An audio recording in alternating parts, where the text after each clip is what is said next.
Welcome to another exciting episode of the Andre The Beast Crayton Show. Today, we're going to really have a great show because imagine the stories that we hear about California. And not just any California. Let's talk about Compton. What's it like growing up in Compton? And more importantly, how do you get out of Compton? And I'm not saying that all of Compton is bad, but the media has a way of portraying things to cause fear in a lot of people.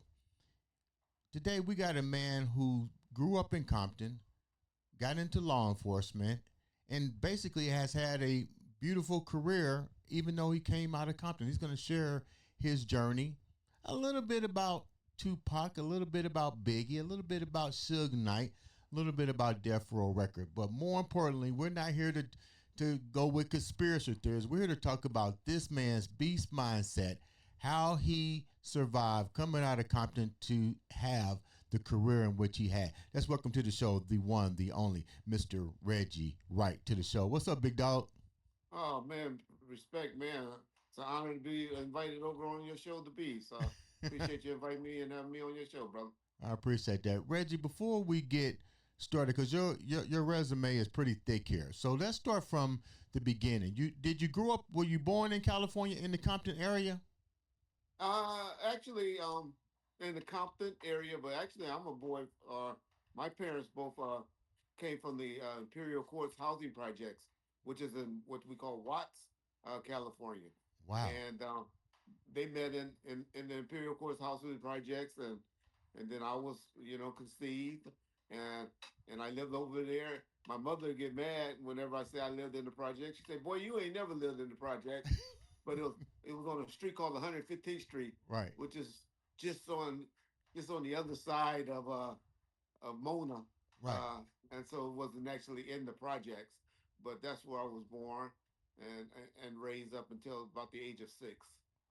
What's the difference between, the only connection I have to Watts and Compton is from the Boys in the Hood and Snoop Dogg and Ice Cube and all that. I've never been there, don't know nothing about it. I know about Los Angeles, but I don't know about those two. But when we hear those two names, it's always affiliated with drugs, violence, and gang related. You can't walk the street without wearing this color. If you wear green or blue or something bad's gonna happen to you. And then dealing with, the Latinos and the Mexican. It was almost like Cambodia, the way they portrayed it on television. You grew up in Watts. What's the difference? Let's just stick with Watts. What was it like growing up for you in Watts? Well, first, and I wanted to answer that because I hate that stigma that they put on us or portray us as, because there's a lot of successful people from Compton, California.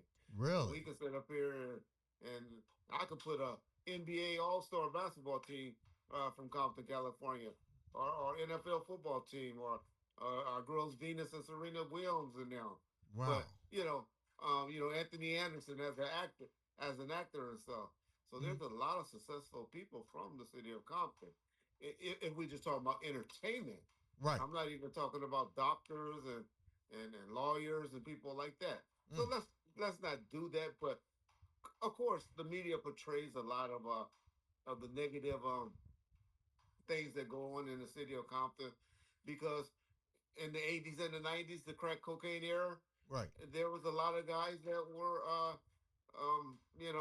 Ronald Reagan and his people, in my opinion, dropped it off in our communities, and so that had us fighting among each other. But that was what was going on in the city of LA in the late 70s, the mid 80s, all the way to the mid 80s. Yes. What was it like in Watts? You don't hear much about Watts as you do Compton. Is that because you guys we call it South Central LA? Okay. When you hear about they talk more about South Central Los Angeles, and still just the watch part. Mm-hmm. The watch part is generally housing projects that were the Jordan Down housing projects, uh, the Nickerson Gardens, uh, the Imperial Courts housing projects, and places like that, um, that were really considered Watts, where the Watts riot took place at. Um, but you also have South Central Los Angeles, where you have a lot of areas. So that's probably why you don't hear about Watts too much. But you definitely heard about the Watts riot, and Right. then later on the Watts parade that they normally had, and so it was a lot going on in the city of Watts, but Right. mainly because you hear of South Central LA. Right. How difficult was it for you growing up? Did you grow up in a single family home?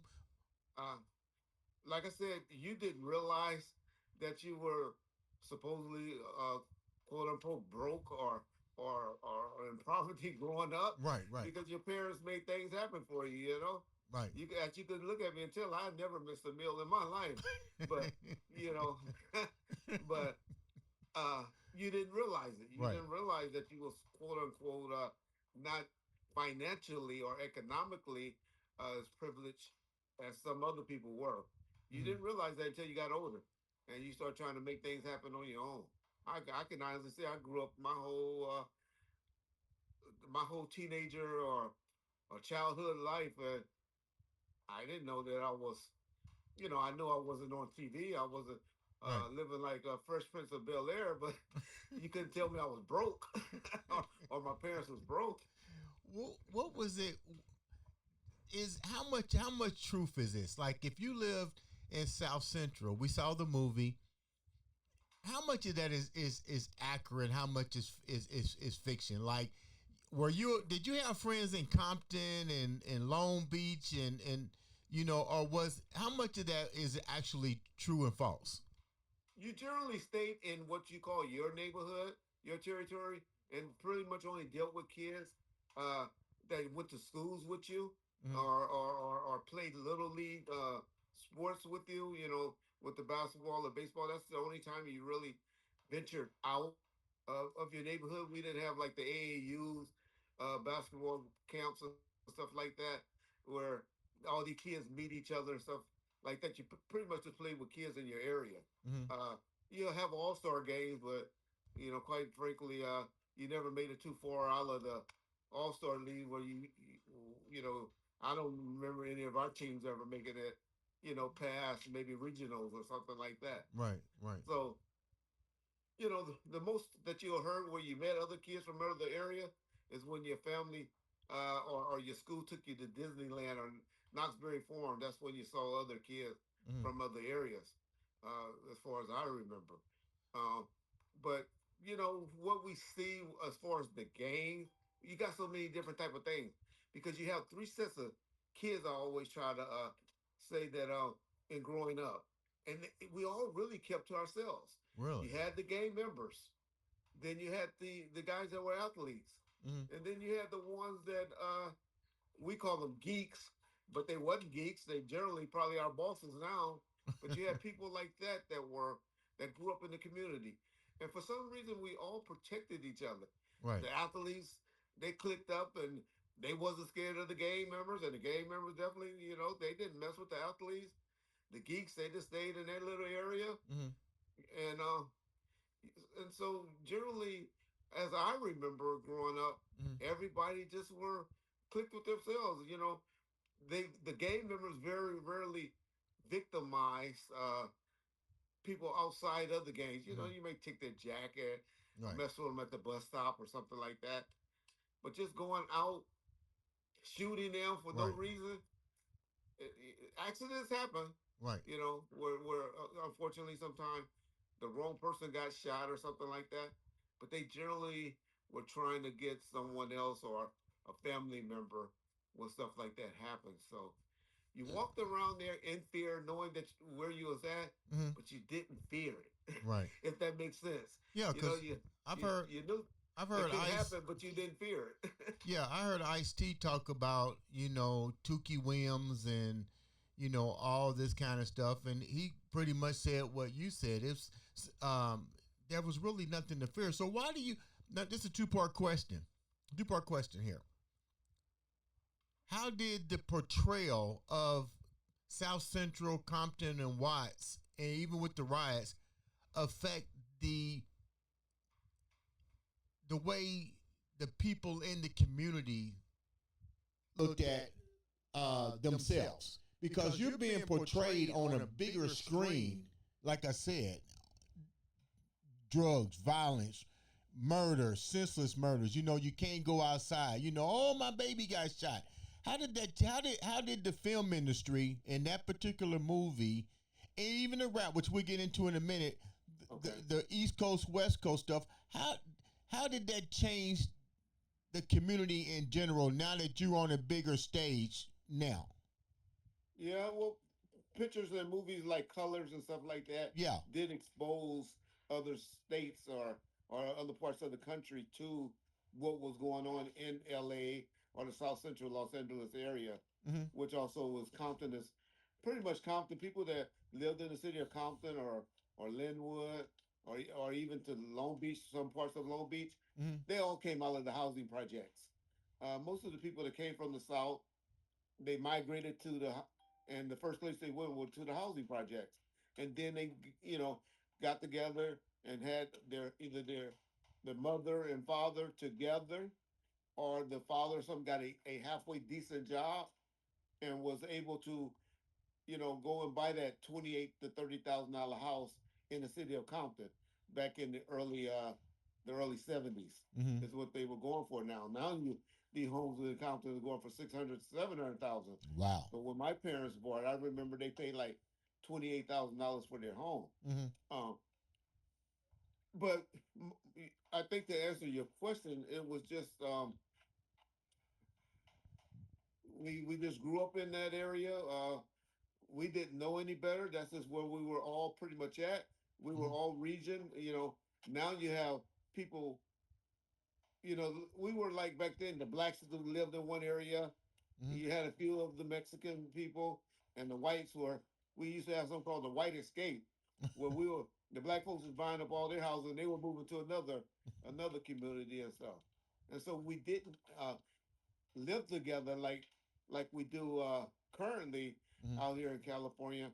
Where we have what we call the IE area, where you have a bunch of Mexicans, Asians, whites, and everybody living in the same community. Right. Back then, you generally lived in Compton, Watts. If you was a little wealthy, your parents were doing a little better. They went to Carson or Inglewood or Mm. Ladera Heights area. Right. Is where we was pretty much shooting for, communities like Hawthorne and stuff like that. Uh, and then if you were real lucky, your parents got the Cerritos, you know. But you looked at stuff like that as in my childhood uh, of growing up in the LA County area. Right. Um, but as far as like, there's a lot of people that still in the Watts area. Our Mexican brothers are kind of taking over a lot of the communities. If you come down to the LA County area, you'll be like, wow, where are they at? You go to Compton and people driving around. I take people to Compton a lot, and they be like, "Man, y'all got green lawns, and this place don't look nothing like I imagine Compton to look." why do you Yeah, Why do you think Compton was centralized and Watts? Why do you think those two they call it the particular hub areas city. Yeah, was yeah? Why do you think those two was amplified so much in the media and in motion pictures, even in music? well, because Easy, NWA. I think that's what gave put Compton on the map. Uh, I really believe that, the portrayal or the group in NWA made people centralize or look at the city of Compton, and I have to contribute that to them Yeah, and but what they don't you were think it rapping made and them? talking about. Don't you think that it made people fearful? Because you're rapping and telling a story, but you're saying that it really wasn't like that. Well, it was like that. You heard of it. You knew what was going on. They just didn't bother us. I Right. don't think every movie that I saw, it was generally they were shooting each other because they were wearing red or the blue. Mm-hmm. I guess Ricky got shot in Yeah. and boys to the hood, by the gang members, and he was an athlete. Right. But that very rarely happened, where the gang members shot the athlete. You didn't hear about that too often. You Mm. heard a lot about the gang members shooting the other gang members, Right. but you didn't hear about, you know, you may have heard mama and daddy a little bit getting robbed, but they generally, man, were doing stuff to each other. Oh. And I didn't really experience it happening to, where mama was coming home because she got robbed by a gang member. Right. The gang members usually protected mama and made sure it didn't happen. How you mentioned something and you're right. When you're young, you don't realize that you're poor unless somebody I did. says something. I mean, we didn't grow up with a lot of money, but you know what? I had things that I needed for school. I had things that I needed to survive. Correct. Mama I used didn't. to say for that week of first day of school clothes. Don't you remember? Yeah, yeah, I don't even take my kid. I don't think I remember taking my son school shopping. You just had clothes whenever. But right. I remember I couldn't wait till first week of school so I could wear my new stuff. Was it difficult for you, um, Reggie, to escape where you grew up, or did you, or were you comfortable, or was there anything to even run from? Because you're telling me Yeah. something totally different, and I respect that. Because, like I said before, television put you guys on the map, and it's Yeah. really trying to dismember all the or defragment all the stuff that Hollywood put out there on your beautiful city and where you grew up. And, But and let me say this. Beast. I'm telling my story. right, I I was fortunate enough to come from a two-parent home. A okay, lot of my friends and stuff like that did have single parents, came from single parent homes and hmm stuff like that. So their story may not be my story. right, My father was a police officer growing up in the city of Compton. And so my life growing up was a little different. hmm However, I also lived next door to a guy, a lot of people on the internet know, or lived in the community of Mob James, whose mother just raised them. And he have a totally different story than I have right. about growing up, less than 2 blocks away from each other. Mm. But I'm just telling my story. Growing So growing up, don't think I'm, cutting anybody else's story that had a different right. upbringing than I did. You share something pretty interesting here. You got the crack epidemic going on. You got South Central, Watts, and Compton being glorified, you might sort of speak, as the place to get killed and murder capital of the world, blah blah blah blah blah. But here it is. Your father is in law enforcement. How were you looked upon? Hmm. I no different. They know that I wasn't in the games. I was considered an athlete growing up, and I was little Reggie, the son of the cop. But they didn't treat me any different because I didn't run in their circles. I I hung with the athletes. That's all I knew. I very rarely knew the gang members or knew that size, other than if I was in the classroom with them or went to school with them. That's the only time I knew all these guys from. It's from growing up with them playing little league Mm-hmm. baseball and basketball, and then at school. But once they were 16, 15, 14, we were different then. Right. Now, We were, when did we ran in different circles. after high school, when did the law enforcement come into your life? I always wanted to be in law enforcement because, like I said, my father was in law enforcement. Uh, my whole childhood, I guess from about the age of 8 or 9, Mm-hmm. he was working in law enforcement. And so, and my father has always been my role model, the person that I looked up to and wanted to be like. And so, well, my ultimate dream was I did want to be a lawyer, but that didn't pan out too well. And I took and followed the footsteps of him briefly. When you took the oath to do law enforcement, how did law enforcement change from? I know you and your father had to talk once you became a brother of the badge. What changed? What was different than the era that you witnessed your father being a law enforcement officer versus when you came in? Because now you're dealing with a whole different ball game here. You guys are amplified all over television. Uh, the whole narrative has changed, but you're now a police officer. What was different with you coming in law enforcement versus your father? Well, he was a different type of law enforcement. He was a community type based police officer before there was a such thing as community based. Mm-hmm. And that was just because of his raising from his mother, who had 16 other kids, and so they were quote unquote always broke and stuff. But Mm. she was the lady that my grandmother that helped get jobs. Uh, she worked for EDD, which is the unemployment department in the state of California, and she helped people get jobs. So she was more of a social worker type person, and so that's what he was brought up as, a Mm-hmm. social work type person. Uh, and so he was a little different than most cops were, because yeah, in his era, it was us against them. Mm.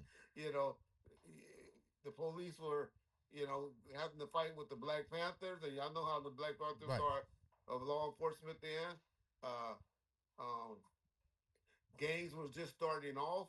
They used to call them graffiti units because they didn't want to accept the name as gangs until about the early 80s. Then they Right. started letting them be called gang members. Mm. They were called graffiti or taggers or Mm-hmm. stuff like that.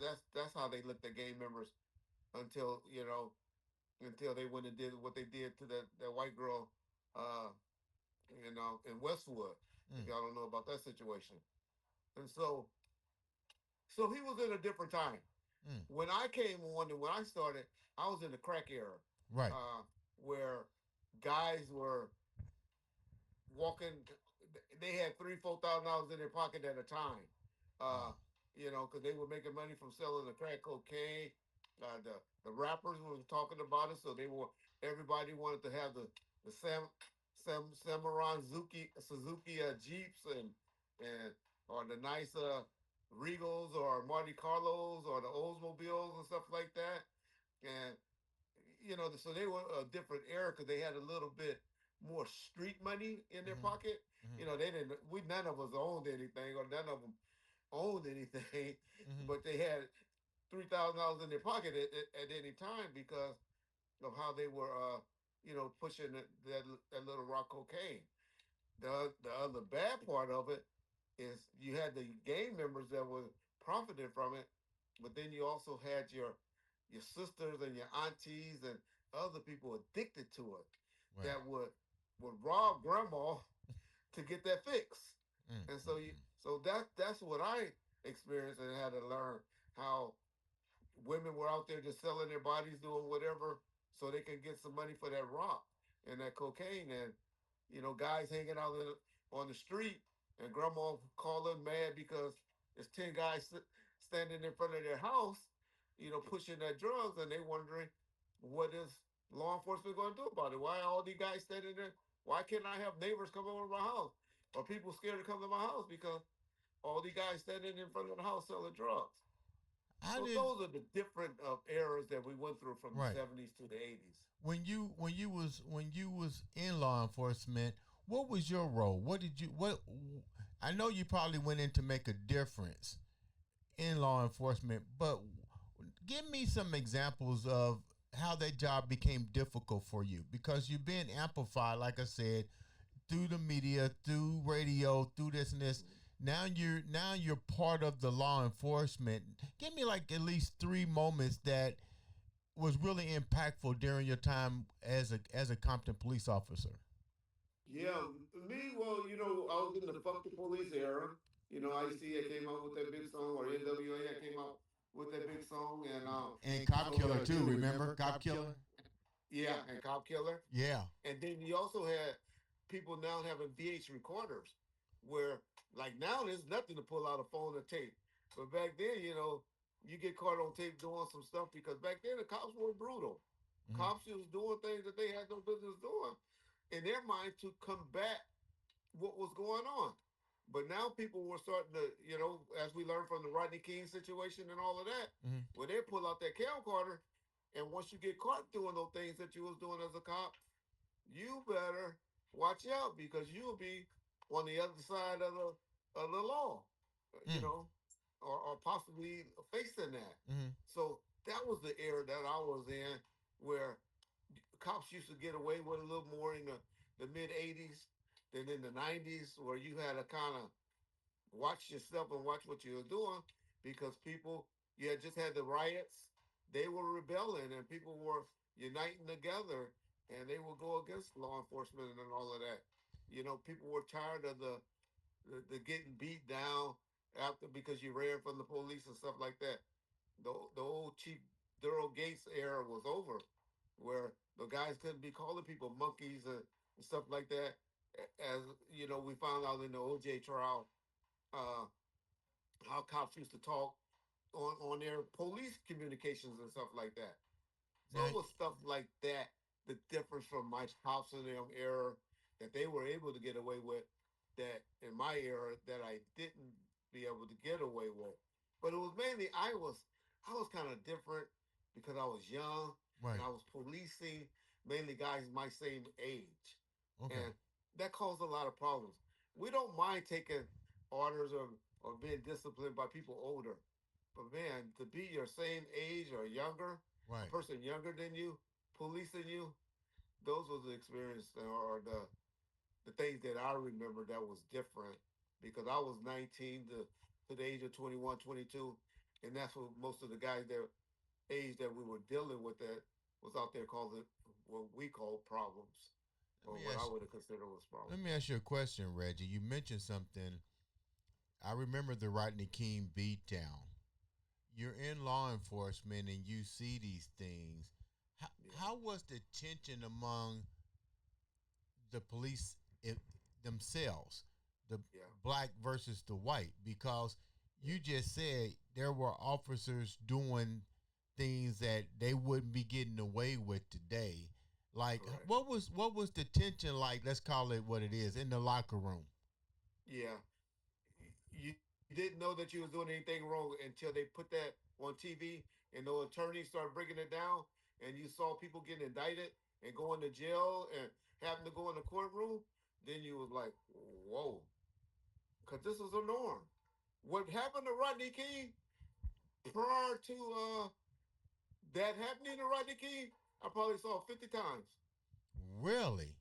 if not worse. But once you realize and you get put in the media and you see people in what you would call higher positions saying, "Hey, y'all can't be doing that. If you get caught doing that, you going to jail." Then that's what made you be like, "Whoa, okay." Did you have any second thoughts when you witnessed this with your fellow brothers at arms disrespecting human life Prior or after, before and after? didn't think nothing of it. That was norm. You run from the police, you got your ass whooped. Wow. That's stripped out. You said that's norm. Is it norm That because was the norm prior to, they like I taught you said, that when you got there to the to police, beat them down? that was norm. Wow. When did you realize that People it don't like to wasn't? speak on it. You get it from Reggie Wright, you get the truth. When did you Anybody realize? up there saying I'm lying, they have motherfucking lie. When I did was you? there. I When did? saw it. When did you realize that it wasn't norm? Because I don't think Well, like if I tried to tell you earlier, I had a father that was different in law enforcement. right. He was one that was always against it. And I'm not saying every cop did it, because there wasn't. There were some that were community based or didn't, but the majority did. You know it. You talk to any guys that was on the streets in the '80s that will tell you when you had to chase guys, like they had to chase Rodney King all over the streets, and he get out effing off and flicking off the helicopters and telling cops to F themselves, and they didn't see that happen before. I bet you they won't debate me on that. Wow. But like I said, you didn't realize you were doing stuff wrong until they started putting people in handcuffs and they start. having you going before the courts, and you started seeing your chiefs and your captains and your lieutenants telling you, "Oh, you can't be doing that. You're wrong. You're going to get disciplined."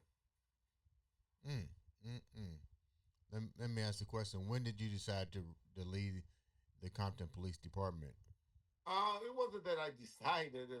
I kind of like was forced out because I got an injury. I got a medical injury, and I had started working with Death Row Records, and that was starting to cause a conflict.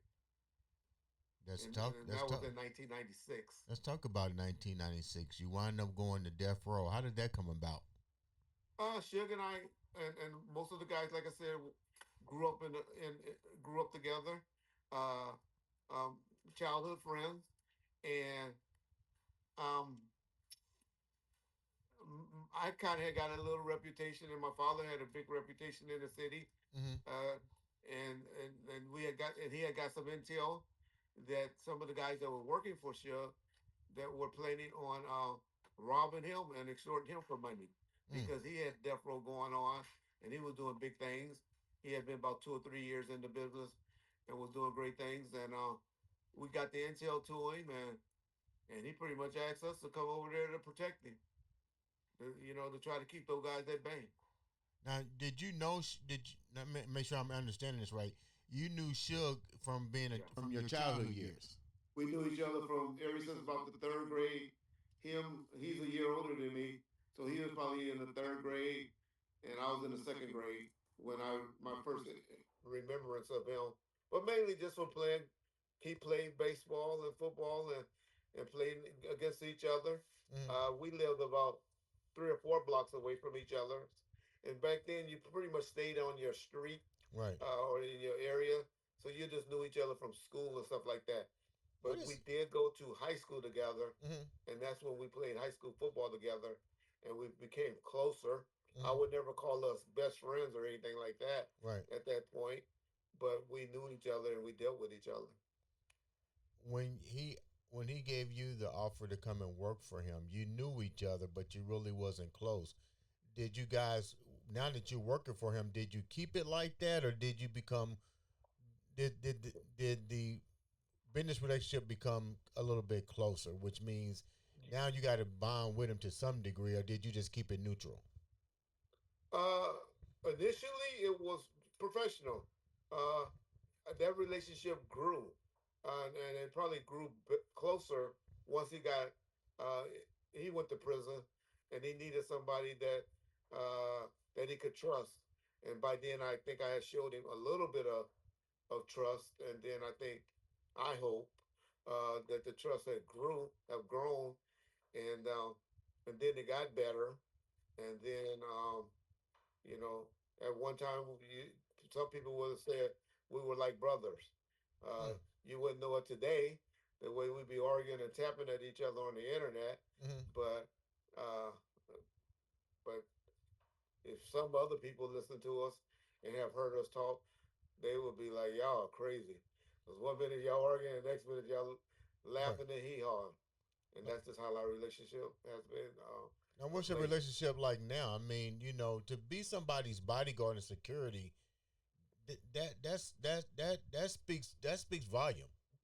That Yeah. speaks volume. I What's your think we relationship got a like little more now? closer than the bodyguard security stuff because Suge ain't never been one to really need a bodyguard. Right. He's bigger than I am, stronger than I am, uh, and so it wasn't that he needed a bodyguard. I just think he needed somebody that he could trust around him because he was having trust issues with some of the guys that were envy of his success at the time. How cutthroat is the game? You've been around all of them, the Snoop Dogs, the Tupacs, the Biggies. You probably almost like I never been around Biggie. um not being around them, but I mean you've Definitely never been around Diddy. what's it like? What's it like? Is it cutthroat? You hear these names. Is it cutthroat? uh Man, that's a hard question because depending on the situation, if you're talking about trying to get into business and all of that, or are you talking about just being a friend, or you talking about fighting over a female? The whole 9 yards. Yeah, it's all of that, huh? Yeah. um, I, once you get to a certain status, I think as people is like, what have you done for me lately, or what can you do for me? Hmm. Is what I generally learn. Once you're no use to me anymore, it generally goes out the window when it comes to those type of people. Hmm. Now, people like the James or even Suge and I or my boy Bob Gotti and people like that, a guy by the name of Dwight Story, people that you grew up with, Hmm. you take a little bit more, you can deal with a little bit more and tolerate with more than Hmm. what a person you just met because of a working relationship. Hmm. And so that's the experience that I got. People that you met through your business or whatever, it's hard for me to call them friends. Right. You know, they work relationship or work buddies. But people that I grew up with, that I was in the sandbox with, that I went to school with, and they know my mama, I know their mama. I'd have been in their house. It's just different to me. Just different of what you can do or what you can say and what you allow them to do to you. What was the most difficult part of having um, that job title, knowing all the stuff that was going down and about to unfold, from murder to extortions to, here's a legend, Tupac and Biggie, that's now, murdered. I mean, these are icons, and you're the bodyguard of the person that, quote unquote, they said has something to do with, and that's irrelevant here. My question to you is, with all of that, you're still his, security, head of Yeah, security. I was ultimately responsible for security, but I ain't never did a day of bodyguard work in my life. I hired guys that were bodyguards. Uh, Mm-hmm. but and I never worked with Tupac like that or anything like that. Mm-hmm. So my relationship with a Tupac was totally different than my relationship with a Suge Knight. Mm-hmm. Uh, Totally different. I Mm-hmm. mean, it, me and Suge will talk about you know everything from I can't think of a subject that we haven't talked about. Where Tupac, it was just about, hey, who gonna be with me today? Uh, uh, Make sure that my guy is here, or his manager or assistant saying, make sure your guy is here at such and such time because he got to be on set or he got to be at this location at this time. Mm-hmm. So those are different type of conversations, Mm-hmm. and those would be my experience from them, What from different people and stuff. what was how did you deal with the aftermath? With all this stuff going on, and all of a sudden your name may or may not be implicated in this. Like, how was you able to still navigate and still hold a friendship in a business relationship with Shook? Oh well, because his name was mentioned as well. It was Reggie and Shug. It wasn't, like Reggie did this as a Lone Ranger until just recently. But when you know the truth, Right. when you know what really happened, you just and all of this stuff is just new. Right. You didn't even think of this in the '90s. You heard rumblings of things or people saying that, but you knew it wasn't people that were involved. The Mm-hmm. people that created all these narratives and stuff like that have never probably met Tupac or seen Tupac before in his life. What about this? What about this guy? What's his name? Teffy D or uh, Keefy D. yeah, Keefy D. Like, I hear this dude doing more jaw jacking. You Yeah. would think that, man, he said in the he. You would think that dude sat next to you and Suge Knight and all you guys every single day. What's your take on all this gossip? Well, as far as what though, as far as the business side or just for the shooting of Tupac. So He's the he's shooting talking of about Tupac, he everything. knows You would about. think that he knows more about it than anybody else. He should. He was involved. He the one. He was in the car with the guys that shot, so he should know. So why is he doing it? Why he doing that talking? I'm sure right now he sitting in jail right now and wishing he wouldn't have. But uh, hey, that's what he elected to do, and now he has to pay for it. But if you're talking about what was going on at the record company or something like that, then we can have that conversation. Right. But if we just talking about the shooting of Tupac, who else should be able to speak on it? If you believe that theory. Right. So there's But all kind of theories out there. you have all type of theories. That seems to be the one that, thank God, the DA and the investigators on the case seems to believe most prevalent. Uh, the people that just getting stuff off of YouTube and what they heard, Mm-hmm. then they have an opinion, and they may have some different opinions. But what evidence do they have? How do That's what you you got to have. how do you Where, keep tell me somebody that resourceful that investigated this that has a different version.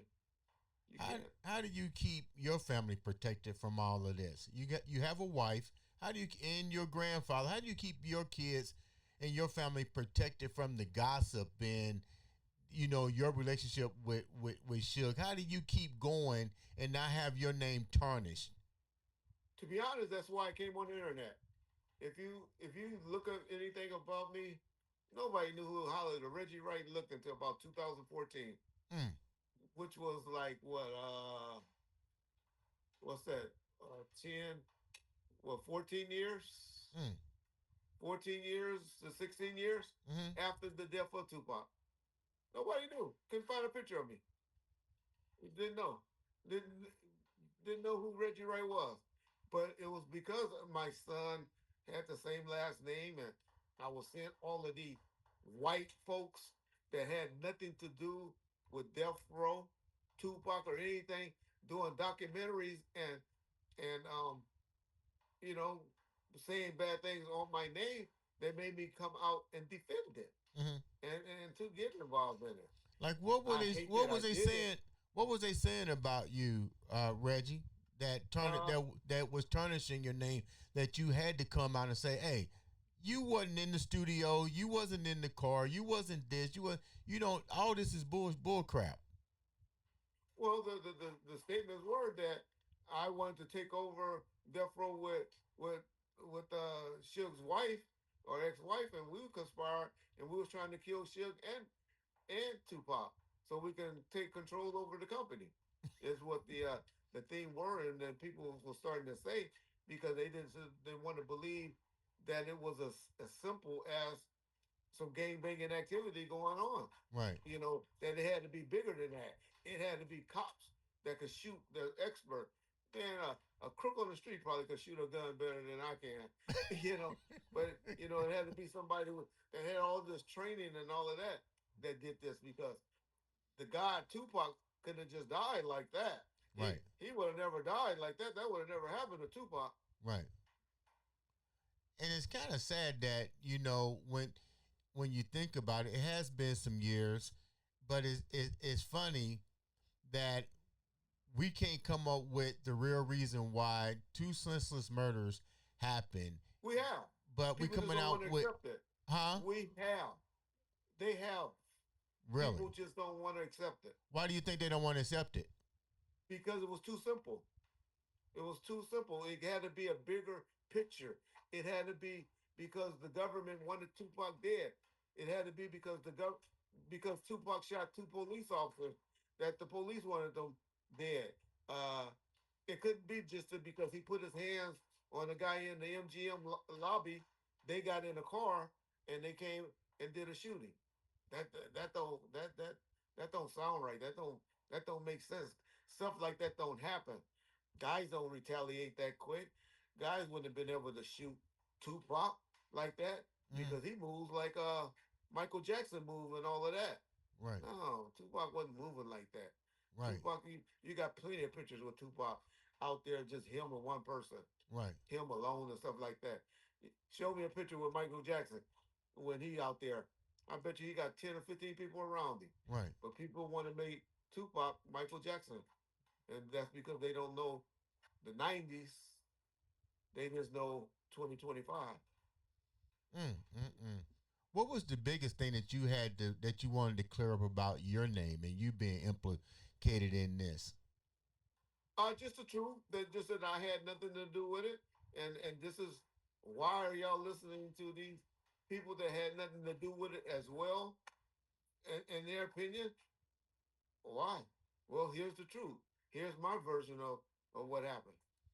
And you know what's so funny, Reggie? Even if that was the case, somebody would have probably already taken you out. Possibly if you got people that believe in Conspiracy theories? and love Tupac like that, Yeah. but a lot of the people, 90% of the people believe Keefy D and them had something to do with it. Nobody has taken out Keefy D. I know you may or may not know the answer, but was there friction with the record label? Was there friction with the artist? Was there friction with basically control of an organization that either one of those artists could have amplified them to a whole bigger status? What's your take on that? I don't believe it. We didn't see it at the time. You could hear the way people talk now, like, damn, did he really feel that way in 95, 96? We He didn't act like he did in 95, 96, Mm-hmm. but maybe he did. So you have that now, but you didn't feel that back then. The Mm-hmm. feeling wasn't there. It was like all love back in 95, 96. How does it's been years now, and the theory still lingers. What could have been the myth, the legend, they passed away. Two outstanding artists. You have to think about this all the time because you was in the midst of this entertainment conglomerate. Yeah. How difficult is it for you to even know that you have to still go on and these legends have moved on, but your name is still implemented in it to some degree? Yeah. Well, I believe in the Bible, and my Bible teaches me that they both were going to die on those dates that they died. From the day that they were born, they were going to die those days. That's Mm, what the Bible says. Uh, that your date uh, is already written in stone from the date of your birth, from you being in coming out of your mother womb. mm, So Tupac was going to die that day. no matter Now what. the Bible doesn't say how, Mm-hmm, and so I think the question should be how he died. mm-hmm, Does that bother you? Versus that's why he's dead now. mm, If you Bible, a lot of people are not don't believe in the Bible, so I can understand. They like, what the hell this nigga talking about? I get it, mm-hmm, but that's what I believe. So I believe he was supposed to die that day. Unfortunately, that's what God had for him, the day for him to die. mm-hmm, Now, um, what bothers me is the how. Um, and I wish, yeah, there are things that I could wish that my security, because like I said, I was a security company, not the bodyguard, where he died or the watch that he died under. mm-hmm, I wish there were things that were done better, meaning uh, retaliation, mm, you know, or what's the correct word? Return fire, mm-hmm, or stuff like that. When the person did that, or being a good witness to get the license plate, chase them down, get a good description, and report it to law enforcement and all of that. Yeah, I wish stuff like that would have happened that night. mm. Um, but other than that, I don't have a problem sleeping because ultimately, nobody wants to admit it. I'm gonna sound messed up by saying this, but Tupac Shakur caused his own death by putting his hands on a man in that MGM lobby that he shouldn't have had no reason to do. But nobody want to hear that. Mm. Because it's too simple. Too simple. You It's mentioned, Compton, LA. and Reggie, let me say thank you for coming on the show and sharing your life story, especially being entwined with this. And I know, like you said, that you wish that something could have been done different. But unfortunately, you also said something that was very, very keen. From the moment you're born, you got a day to die, and then there's nothing nobody can do about it. Nobody That's can just do a it. simple fact. What's your life like now? What are you doing now? You're I'm a recovering. grandfather. You're married. What's going on with you? Married, happily married. Have a great wife that's uh, part of the reason, other than God, or it wasn't my date, as we just said. uh, that so I can't. I guess I can't say that. I guess it just wasn't my time. Right. That that's helping me get myself back right. I caught that COVID bad. That COVID tried to take a brother out, but God said it's not your date, Yeah. and so I'm just gonna slow you down and mess you up for a bit. But it's coming back, and everything's coming back, and that's my life right now. Is just trying to love my family. Ex- uh, my wife think I spend up too much of our little money that we have, but just trying to enjoy life, make Yeah. sure that everybody that's around us is happy, and appreciate the people that that's in my corner. How can the viewers reach out to you to know more about who you are, your story? Because you're great. You're a great guy to talk to. I appreciate the interview, man. You're great. You've been patient with me and stuff. How can the viewers follow you and know more about you? Yeah. Just contact me. DM me like you did, your staff did. Hit me up on IG, and if I'm available, I'll make it happen. I apologize to you. I know I flaked out on you a couple of times, and That's all right. uh, but you have a great staff. You're very organized, Thank you. and your people, man, they do a good job of communicating and sending out stuff to make sure that your schedule is tight. I So appreciate that. shout out to you, brother. Ladies and gentlemen, this has been another. No, let me go back because I'm missing something here. Make sure you guys click, follow, listen to his story, and more importantly, remember this is a judge-free zone. This show today wasn't about who did what to who. This was Reggie telling his story. A young man from Compton to law enforcement, having the responsibility to protect another human life, and he's telling his story the best way he knows how, which is authentic truth. With that said, all it takes is a click of the button to change somebody's life or to make a difference in somebody's life. This has been another, and I do mean another, exciting episode of the Andre the Beast Crayton show.